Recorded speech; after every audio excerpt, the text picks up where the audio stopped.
All right, Nate LaPointe, thank you for joining me today on my Covered in Dead podcast.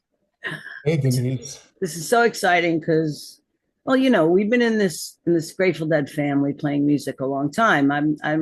I know you have a long running weekly exist, or I'm sorry, long running band where you've played with Cubensis since like what, 96 or something like that. Yeah, Cubensis is in its 39th year currently, Oh, which means what? they started in 87. Oh my But God, that's I've only been doing it for 22 years. So I've been in only. like 2003. So you're like the new guy. Well, believe it or not, there is one. Both of our drummers have come in since I have come in, Okay. and our second drummer, Brad, came in 12 years ago. So technically, Brad He's is the the new new guy. guy at 12 years. Brad, I got to play with when I You did, played with yes. you on New Year's Eve. I know we did the Cubensis show on New Year's Eve a couple of years back. Mark Karen on guitar. That was really nice. That's right. And I got to play with Brad because your other drummer, what's his name again? I'm sorry, I forgot. Ed Ed. Fletcher. Ed, I'm sorry, Ed. Ed plays down in San Diego areas sometimes too, right? So you needed that other second drummer. That's And here right. I was, all ready and willing. That was great. But I remember when I first met you, Nate. I'm going to tell you, we were at Lena Cohen's 50th birthday party in Ojai.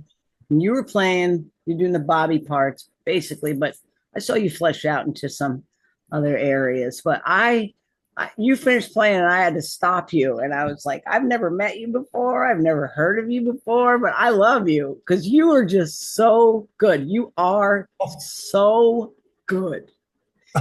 I've seen you play. Then I went out and played with you in Cubensis, and I saw you play solo. So you have a lot of Jerry in you. You have a lot of Bobby in you. You did the rhythm perfectly. You know how important the communication between instruments is, and I've just been so impressed with everything I've ever seen with you, and it just makes my heart go pitter patter Oh, because really, it's nice to see people who take their craft seriously and work at it and then go beyond maybe just the one role or the one thing. You're doing Jerry, you're doing Bobby. I hear you give lessons. I think you might have teamed up with Liv, right? Liv Zutphen, yeah. right? He's playing with Brown Eye Women, and now she's going to be in the Jerry Garcia role with us this summer, so that should be a fun transition for her. But I know you have a little bit of you've given her lessons and you've given her inspiration, so that thank you for that, by the way. Oh, yeah. Yeah. Yeah. I mean, I You're never, great. Let me just finish that off. You're oh, great, Nate. You are so great. You I really. would have known it was going to be like this. I would not have agreed to this. But to your point, I never, so as a child, when I was learning all this music, I was not mildly, but wildly obsessed with it as a child. I, Nice. I never saw it as, well, I'm going to learn the Jerry parts or I'm going to Right. learn Bobby parts. Like, I remember just being fascinated with the idea that these parts work together. Like I would play the record all the way through and I would learn all the Jerry parts. And then I'd start the record over and I would learn all the Bobby parts and I'd start the record over and I'd learn the keyboard lines and I'd start Wow. the record over and I'd hear the backing. Like I was interested in sort of the way that they connected. You know what I mean? And I so do. from an early age, it wasn't like, well, I'm the Bobby guy. It was never Right. that. Right. That's beautiful. That's great. And I think I could tell that about you. I think I had an idea of that you can do the roles because you worked at it and you probably enjoyed the work too, right? I mean, Totally. It wasn't that's work. It was yeah, play. that's right. That's You know? right. That's right. Maybe it's just the amount of time that goes into things to get it where we want it to be is maybe a little bit of the work, but I think it's enjoyment when it's doing something you love, right? You never call it work that way. Of course. And that's great. So tell me, when did you start playing the Dead? When did you like get into it all? So I was super into it at a super young age, like 3 and 4 years old, because my parents were deadheads and my dad owned a record store. So there was music around our house all the time. And Right. um, and I've got these vivid memories of sort of sitting, in this brown chair in front of my father's stereo, like imagining the sound coming out of the speakers, and like I remember because we had like some posters and stuff of the band in the house, but I hadn't yet determined whose voice lined up with which picture. Yeah. There's sort of this nebulous sort of like things just kind of like oozed out, and I kind of had my imagination working overtime in terms of who was playing what. But then at 4.5 years old, my parents took me to Red Rocks to see the Grateful Dead. What? 1982. I was 4.5 years old, and that was a very, it was a very meaningful and impactful day for me. My favorite song at 4 years old was a song called Shakedown Street. Oh, yeah, I think I've heard of that one. And it's kind of an obvious one, but to Wait, a 82. So they were just coming off like 5 years of playing that, disco dead era kind of thing, right? So uh-huh. that's pretty impressive at 5. You're already tapping into now, whether or not disco was still cool at that point. I don't know that some of us would say it never was. I'm a disco fan because I like the beat, it's just Sure. that kind of thing. But yeah, there's something to say about a 4 or 5 year old just picking up that shakedown groove. Man, that's so impressive. I love that so much. Well, it is an infectious groove. It's got the beat. Truth. And The 82. alliteration with "shaking on Shakedown Street," it sounds almost like a child's song. You just got to poke around. It's kind of Oh, almost silly. wow. It's like tangible for a 4-year-old, That's I that's think. great. I I don't get think I that. was super into like doing that rag or Dark Star. Like that might Right, be right, right. That was nap time, maybe. right. But the Grateful Dead opened up with Shakedown Street on 7/28/82. Oh, nice. And July 28th. it's like Wow. the whole thing is sort of like it's like stored in my it's like a video archive. Like I can pick apart crazy intimate details from that day. Like I know the color of the lights, and I remember watching Jerry walk on the stage, and I was I was on my Uncle Marty's shoulder, so I was up high. I could see the whole thing, like crazy details. And I remember that first D minor chord just sort of like washing Wafting. over me. It literally was like probably one of the top five most impactful moments of my life. Wow. Sort of crazy. And after the show, I at some point in the days that followed, I told my parents, I said, I want to do that, man. Yeah, That's right. that's cool. So at my fifth birthday, sure enough, I got the guitar for my birthday, and Oh, then you did at 5. when I turned five, What? That's fantastic. Oh, so was it like a kids? I mean, they're all kids guitar at 5s, but sometimes they stay in tune and sometimes they don't. So, for me, I had a guitar at 6 actually, but oh, it didn't stay in tune. And then I had another, so there was a little bit of that going on for me, but soon after all was good. But for you, it stayed in tune. It did what you needed it to do. well, with my father being the avid music fan and connected into the small music community of our small Yes. town in Wyoming, Yeah. he got me a decent enough instrument that Right. I was like a three-quarter size nylon string. I still have it. Oh, My nice. daughter, who's 6 now, she even plays it sometimes to Oh, this. that's great. Kind of That's cool. awesome. But it's that beautiful family vibe that I think is part of the culture that is so ingrained, much like the way you grew up with your awesome parents and Uncle Marty. Good on them all the way, right? I Well, mean, I have hundreds of these kinds of stories, including being backstage and hanging out with a band as a child. talk about And it's, that. everybody has stories. I'm like, everybody, I've met 100 people that met Jerry, whatever. Sure. Right. But to your point, for me, it was as a child, through the eyes of a child, the experience, and then also the building of a music career launched through all that stuff. And I'm actually in the midst of writing a memoir about it all. So a lot Oh, of these stories are kind of fresh on my mind. They've been recently written down in the last few how months. lucky am I to get So this jogged memory? I like it. That's yeah, yeah. great. That's great, So that Nate. I'm hoping to complete this memoir in the next amount of time. That's wonderful. That's So great. I'm going to read that one. I get an autographed copy, though, right? heck yeah. Pay for it. We got to help our friends, but you got to sign it for me. But one of the main threads spoiler alert for those who might read the memoir in the future. One of the through threads is the idea that this community is very strong, and that there's a mutual respect that happens from person to person, from band member to crowd to crowd. It's symbiotic relationship. Like like one time I got to be backstage at a Bob Weir and Rob Wasserman concert in May of 1990. Nice. And it was a small little theater in Boulder, Colorado. And I just walked up to the stage door with my dad's copy of Ace. And I just said to the stage door You're security, you're 12. What? I'm like 12 years old at this Yeah, point. 12 years old if my math skills are. And I walk up and I show him the record. I say, "Can I go backstage?" And the guy was like, "Sure." Like it was mellow. It was different then. It wasn't a Dead and Company Yo, show. It right, wasn't.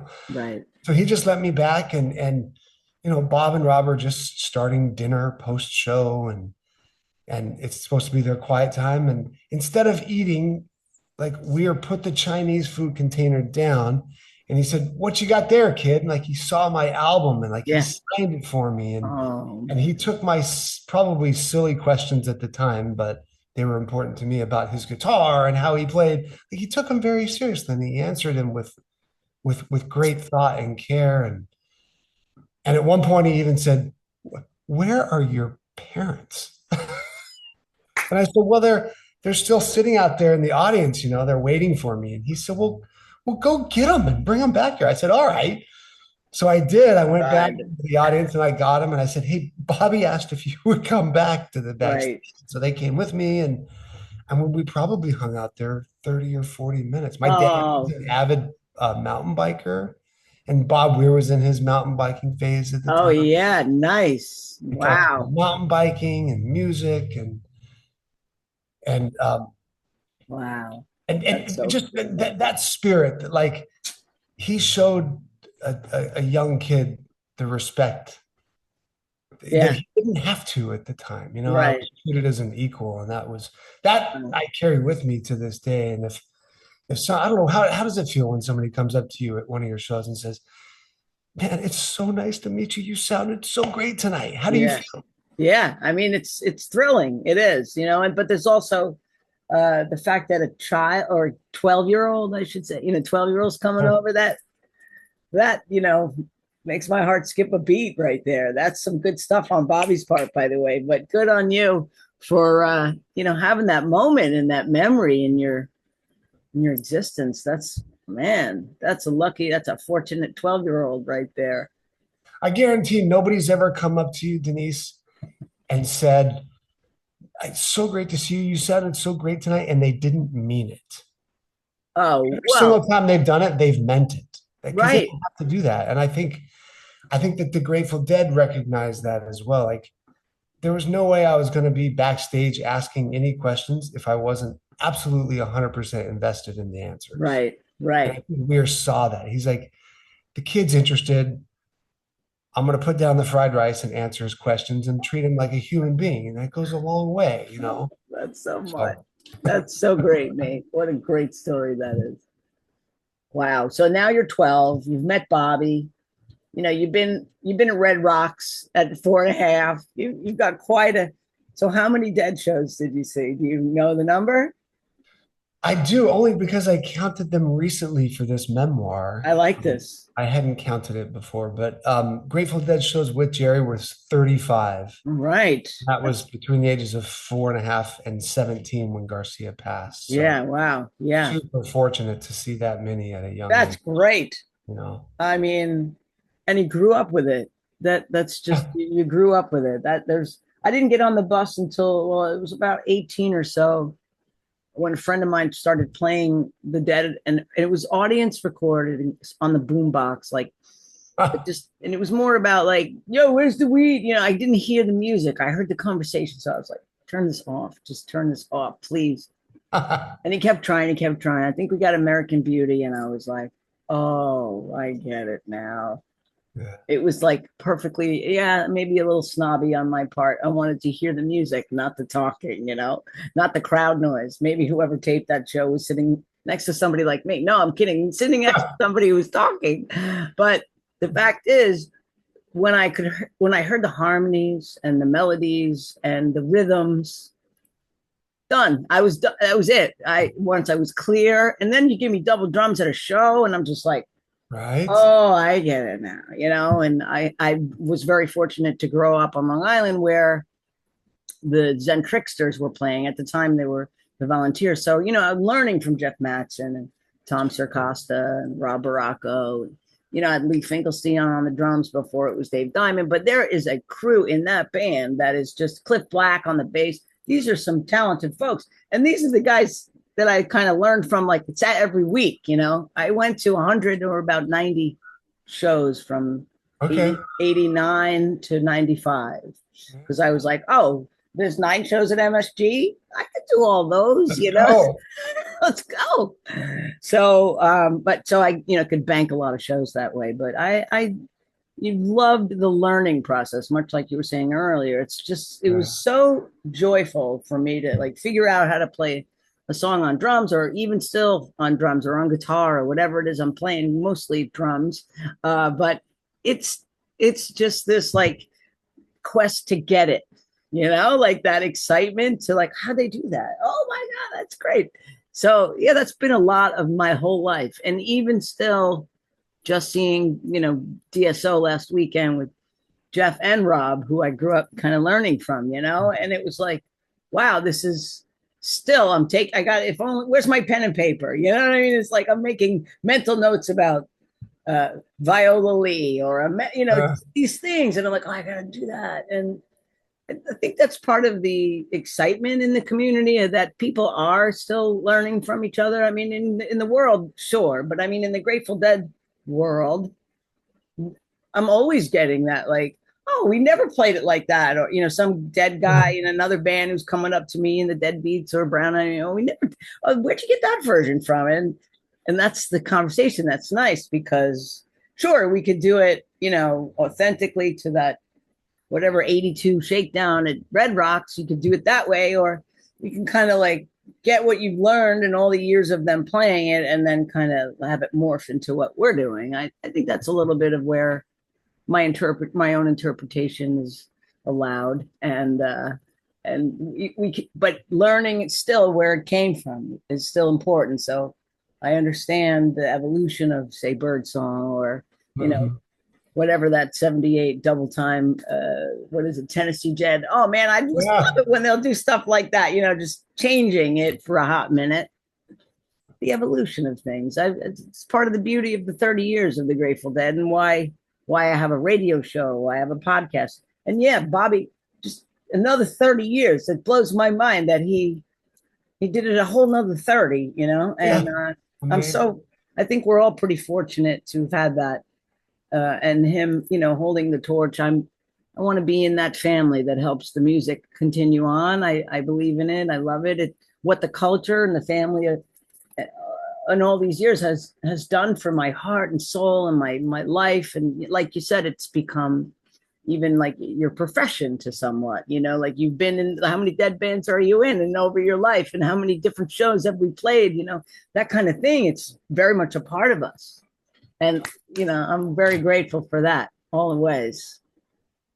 Yeah, it's supposed to be interpreted. It's supposed to grow. I had a student years ago whose father took the band out to dinner as a thank you one night because we let him sit in with the band.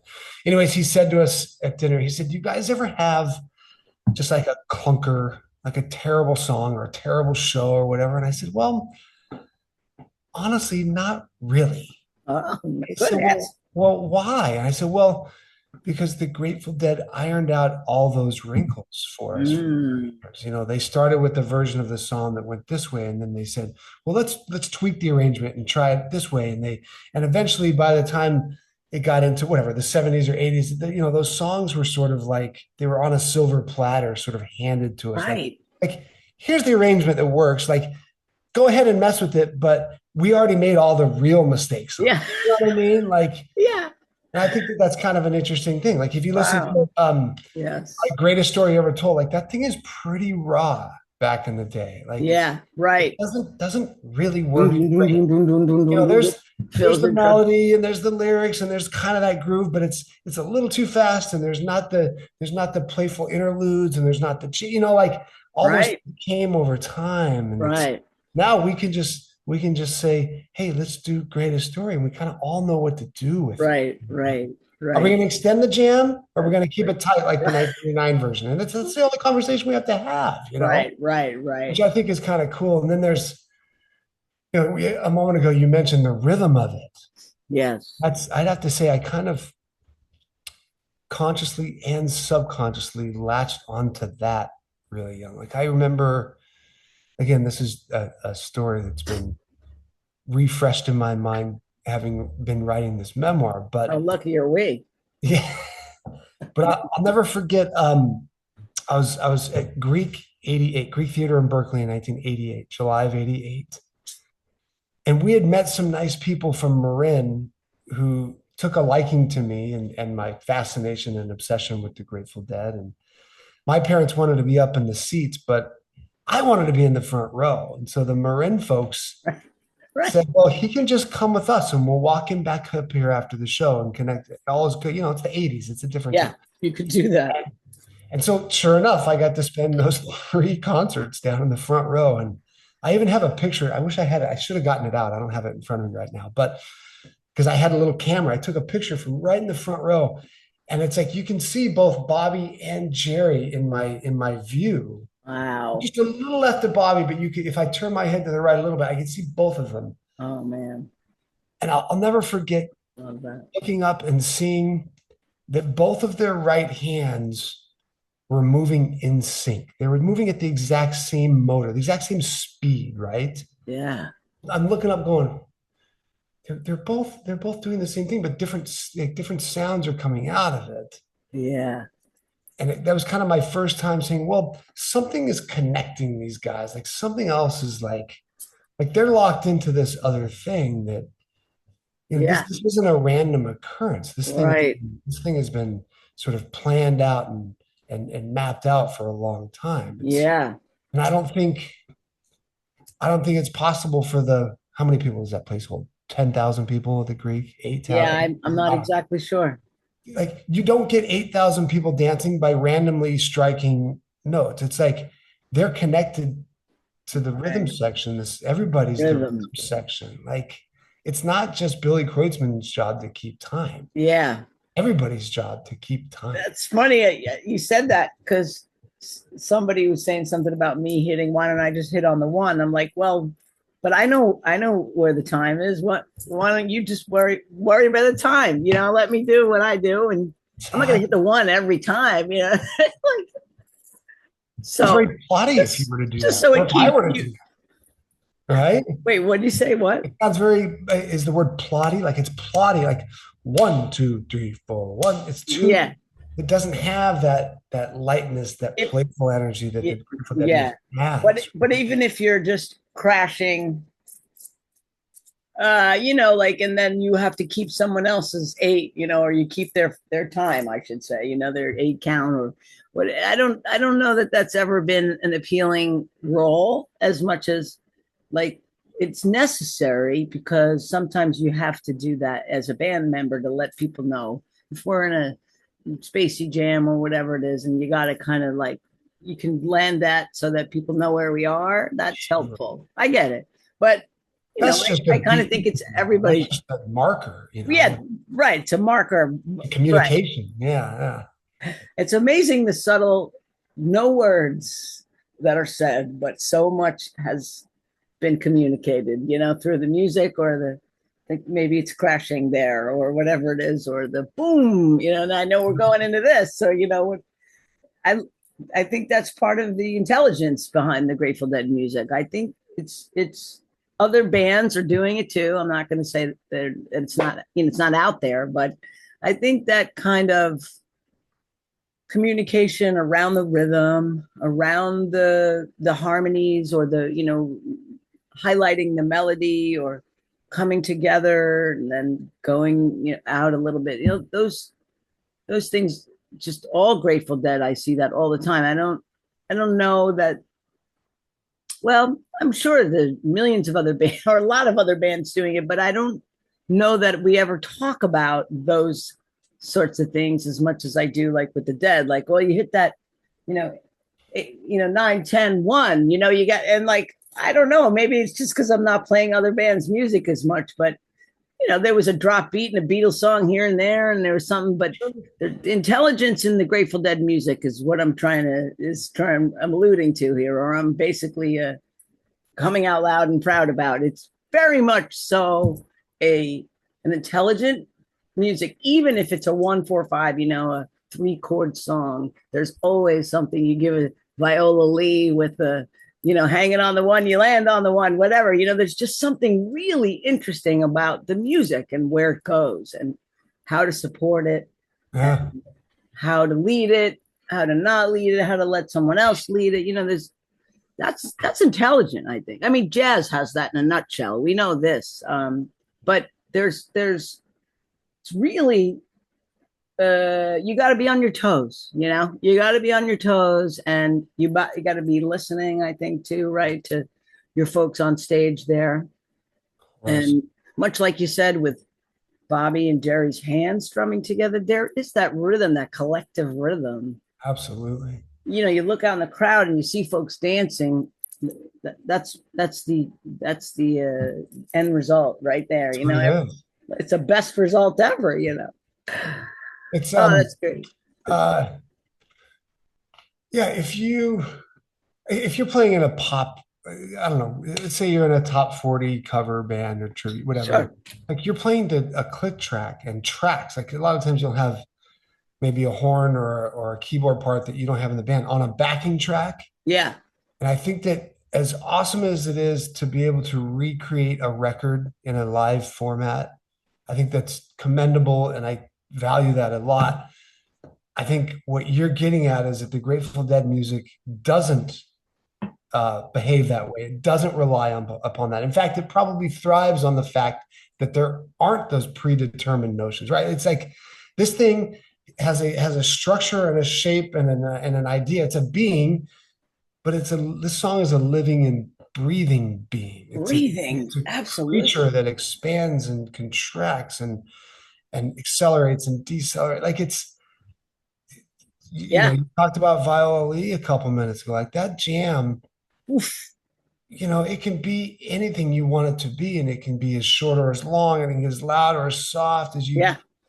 you can't say, well, hey, hey, Brad, drummer Brad, at 3 minutes and Right. 47 seconds, could you go up 2 decibel? And like you don't plan that stuff Right. out. Right. Right. So there's But going to be a keyboard figure that somebody latches onto, and it's all of a sudden that's a new idea that builds some energy, and now the guitar player comes in, and it's right. this flowing, living, breathing, expanding creature, and I I love love it. that breathing. Because everything. I mean, I got the breath tattooed on my arm. There it is. It's part of, but I can really buy into that term when you say that. And again, these things aren't necessarily planned, but there's a subtle little thing over there, and the way somebody's playing, and I'm going to come in and maybe it's an accent, or maybe we stop accenting, or maybe what. But it's so much a partnership and a collective. And I know in all the years of playing with the Deadbeats, it's kind of like what we've called the tapestry approach. It's kind of like weaving in and out of each other and having this. I think the rhythm, keep the weaving, and then everybody's doing their part around that. And like you You're right. said, It comes back to that rhythm. rhythm, Have you ever asked somebody who's a non-musician, not even a music lover, somebody who didn't really obsess over it at all, right? people that don't really have that much interest in music, but if you ask them, hey, what kind of music do you like? I don't know if you've ever gotten this response before, but I've gotten it many times. Almost always, that person says, oh, I don't know. I just like something with a good beat. Mm, Have you ever heard someone say yeah, that? sure, Right? And I yeah, think that is the best answer. That tells me what my entry point is to connect with someone musically. Right. Wow, that's If that's great. the first, someone who doesn't give a rat's ass about any of the music that I care about, they don't get in, but they're like, oh, it's got to have a groove. It's got to feel good rhythmically. Yeah. Okay. If that's my primary job, everything else is gravy. I've already won them over, Yeah. right? The beat.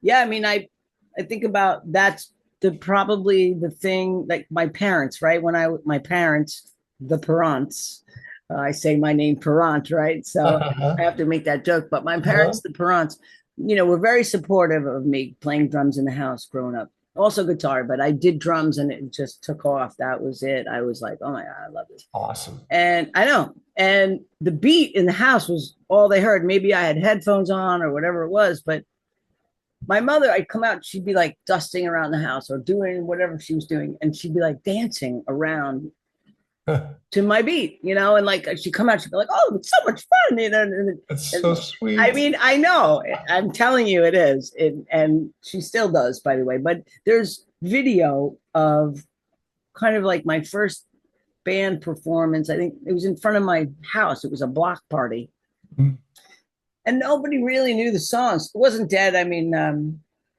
actually, maybe we had three dead songs in our set or in our show that day. But I look over at my father and he's just rocking that beat because he didn't care what the song was, but the beat was there, and that was what made him move. And significant amount of neighbors in the hood there that were just grooving. Didn't matter if they knew the song or not. And I see that carry into even fans that or friends of mine that come out to see the Deadbeats or whatever band, and they don't know any Dead songs, but the beat is what gets them. I mean, it's in the name of your group. The It Deadbeats. better be important. I know, right? The Deadbeats. It better be. I'd have to say it's funny to let the like this when I learned to play drums, it was a lot of I was listening to Phil Collins, and there was some Genesis, there was Phil Collins. I mean, there was Van Halen. This is what I was learning, right? As I started out. But what I noticed is, especially with Phil Collins, he was very communicative. So he spoke through those drums, and there were moments where there were it was almost like I could hear a conversation in the drummer.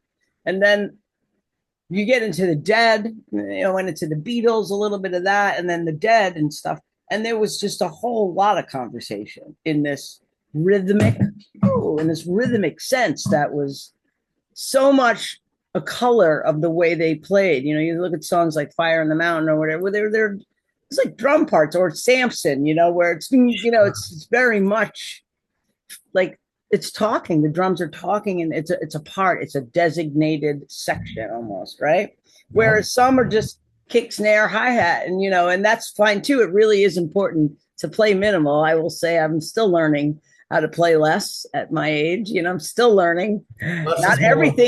everything's a conversation. I can support the vocalist by just playing a little bit less there. But when you start to flesh out into a jam, I feel like that then the conversations start flowing, and that beat is the basis of it all. And then, you say a few things here and there. That's what I like to do, keep the beat, be supportive, but, you're allowed to say things. I think it's okay to put a little drum bit in here, there, and everywhere. Of course, that's a point. I mean, well, and what you said a moment ago in terms of communication, and it reminds me of when I was a freshman in college. I went to school to study jazz guitar. Okay, of They made course. all the incoming jazz freshmen, they made us all take West African dance and drumming. Oh, nice. And being a sort of cocky and self-important 18-year-old, I was kind of upset with the fact that I had to spend 2 hours every week doing African drumming and dance. Because I was like, well, I'm a guitar player. I want to play guitar. Right, right. But then I don't know, a couple of weeks into the class, I realized, I was like, wait a minute. All these because there's like five or six different drum sections, and they all have a specific part, a specific role in this ensemble. And they're all doing some part of either like a two against three or three against four, like a polyrhythmic thing, Okay, yeah.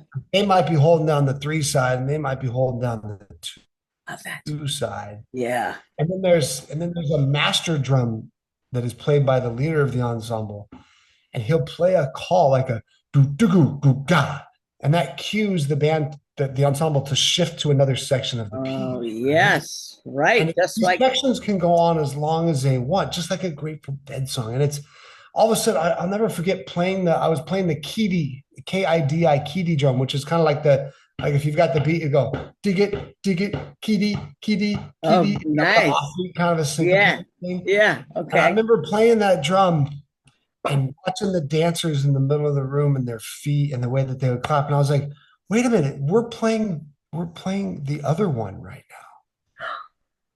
Like we're literally playing the groove that the Grateful Dead had on the other one. I was like, Love that. this is all these parts are the exact, like this is the I groove. love that. And it kind of all clicked for me. I was like, yeah, and we're all just waiting for Jerry to come back and go do do do do do do do do do do, and then they Right. use the vote like it's the exact same approach or Wow. philosophy to music. And that's when it kind of made sense to me. Like Right. Right. this is Yeah. about, like you were saying, Denise, it's about communication. The lead drummer, Yeah. goo gaga, goo ga, and it You, cues the next section. right. That's right. That communication. Well said, Nate. I love that analogy. Good job. Well, I'm curious. What are some of your favorite Dead songs to play? Like, I know it changes all the time. What's hot now? What's up on your list now? You're not gonna like my answer. Oh, I have no judgment. Uh, because it's a totally canned, cheesy answer. Uh, it's also 100% true. I love it even more. The fact that you're going to tell me is even better. It's whatever song I'm currently playing. Oh my I God. Yeah. know, I love that. just let the No, cheesy part go, but nope, I there's just no cheese. And if it's cheese, let me have more because I like it. And I agree with you. It's hard to really nail it down to one. I if think, you're if you're or playing even a if you're few. playing song A, but you're thinking about song B, like what's the point of that? Yeah, If I'm playing Shakedown Street right now, but I'm thinking about the next song on the list, which is, Minglewood Blues, right. no point. Like there's no point. I have no right Yeah, in actually playing the Shakedown at that moment. I think it's maybe my gentle or not so gentle reminder to remain present. I love that so much. Like if you stay in that song and you kind of let go of your ego about it, like the music is going to benefit. Yeah, I think that's what we're all kind of striving for. I think that's the only real fair way to treat the music. Like music has never let us down. right, right, Like so why right, why would we give the right. music 50% of our attention? Like why doesn't it deserve Yeah. 100% of my Do you attention? do like Sunday sermons or something like that? Sundays. I feel like I could benefit from listening to you from like an hour on Sundays or Uh, something. I these feel like that but you these just ideas aren't mine. I'm just echoing. I'm just a I mirror, I like know, but what you're saying right now, it brings it all reminds me again, there's times like just the other night, we had a set list set out and I was thinking about like, not necessarily like we were on the radio. It was on KZE for our 1 year anniversary, my 1 year anniversary of Covered in Dead, the radio uh-huh. show, right? So we played live on the radio. And Awesome. there were a couple snafus getting on time. So we weren't on time. But I think that got to me. And I was a little distracted in like, are we going to have enough time for these songs? And I was just like, then what am I going to have to cut? Like, what are we going to do? I worked for 4 hours on this set list. What am I going to do that? And it took me away a couple of times in the middle of the songs, right? And then like I look out and I see happy people and I'm seeing joyous dancing and I'm literally in the streets of New Paltz, New York, which is a really cool town. And I this is where I moved up when I left Long Island. I moved up to New Paltz and I went to college and finally finished my degree. And that's where I joined the Deadbeats. So it's a very warm and fuzzy town for me. But now I have this moment of distracting me to remember to be present. because these folks were here. We are in this moment, and everybody's joyous. And what am I worried about that song later on? Just pull it together, girl. And then it was this moment of real like centering, this moment of, and then I felt like everything shifted a little bit, and the band, maybe it was just me in the band. It was probably just my role that wasn't as present before and became present during. And I think that's a human. It's very human, I think we suffer from that and being called back to remind ourselves, to breathe and maybe trust and have faith. It's my medicine right there. What if we could do that process on a day-to-day living our life basis? Like I struggle with it. I'm not as present in day-to-day life matters as maybe I am potentially capable of in the musical situations. Right. Like maybe I should take a lesson from myself and say, okay, current situation, there's no past, there's no future. There's literally just right now. Right now. And this particular problem or situation or emotion deserves my attention. And there Yeah. doesn't have to be an outcome or an expectation necessarily. It just deserves Right. my attention. That's my current learning process. Just That's to good stuff. kind of bear a little bit of that to you. But No, I think that's what it is in life. I don't think it's just you. I think the awareness. Maybe not everybody is as aware as maybe I am or you are. I'm not saying anything good or bad or anything other than that. Other than the fact that when I try to become a little aware, I'm in the place of maybe forgetting about that and that, but being this, and especially on this call with you today, it feels very clear that the centering and the being in touch with you and what you're saying is important to me, and that's yeah. that's what I'd like to offer you, but I'd also like us to have together. So it trickles into music. There's It a trickles reason in. 45 minutes has flown by. I mean, Woo! Did I, we? you know, We did. I fluctuate between, hey, maybe we'll start, okay, from a musical perspective. Yeah. Maybe I kind of have a knack for this. Like maybe I have something here. And maybe I should smash the guitar and stop, so I don't really actually know, like Nate, don't smash the guitar. You're maybe I'm kind fantastic. of aware, maybe I'm kind of present, but then also I might be completely in the dark and Yeah, behind. I don't, I fluctuate between I those two understand. realities. You know what I mean? I very much understand. It was presented in a slightly dramatic Of manner, but I think course. you understand what That's I'm good. saying. That's good TV right there. TV. But you know what I mean? Like I don't have the answers, and most of these things I'm saying today are just they're just Yeah. iterations of things that others have discovered and taught me along the way. So Yeah. Well, that's part of sharing what others have learned, much like the Dead did their 30 years of duty on how to play this song, and we're going to learn from their evolution. And yeah, I mean, I love plus, that. would I have ever even heard of Merle Haggard if the Grateful Dead hadn't shot me, Truth.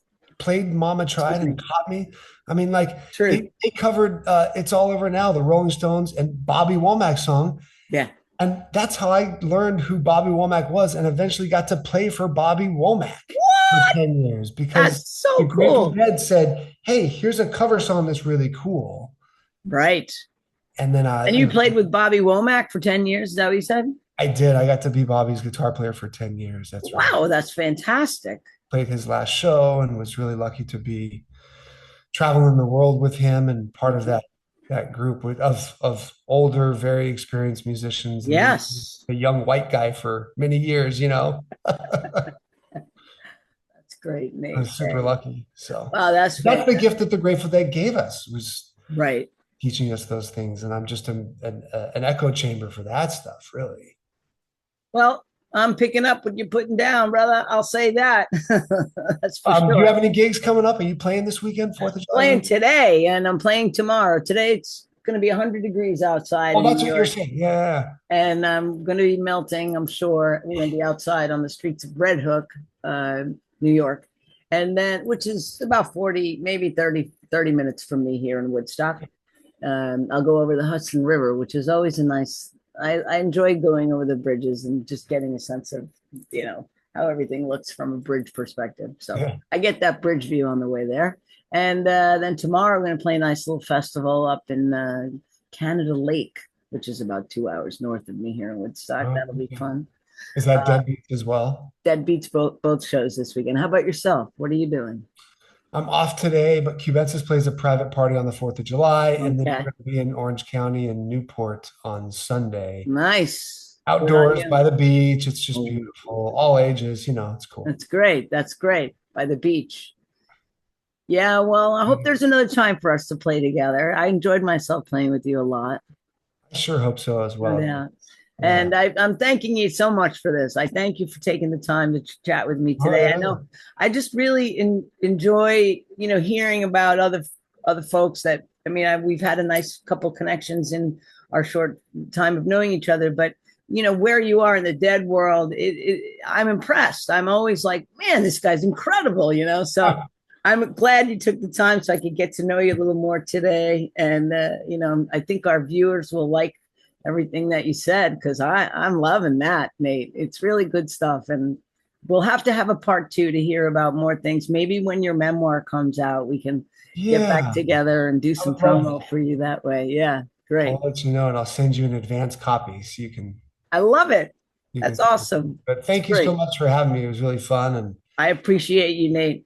enjoy We're the gonna, game this weekend. yes, thank you. I'm going to stop recording and then we'll say goodbye again, but we can say goodbye this way. Thank Bye, you. everybody. Thank you, Nate.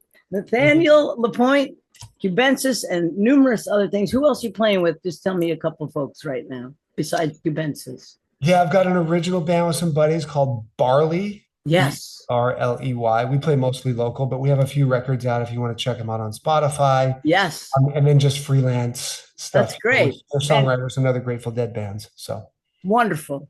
All right, Nate LaPointe. Let me say goodbye here and then we'll do thanks that. again.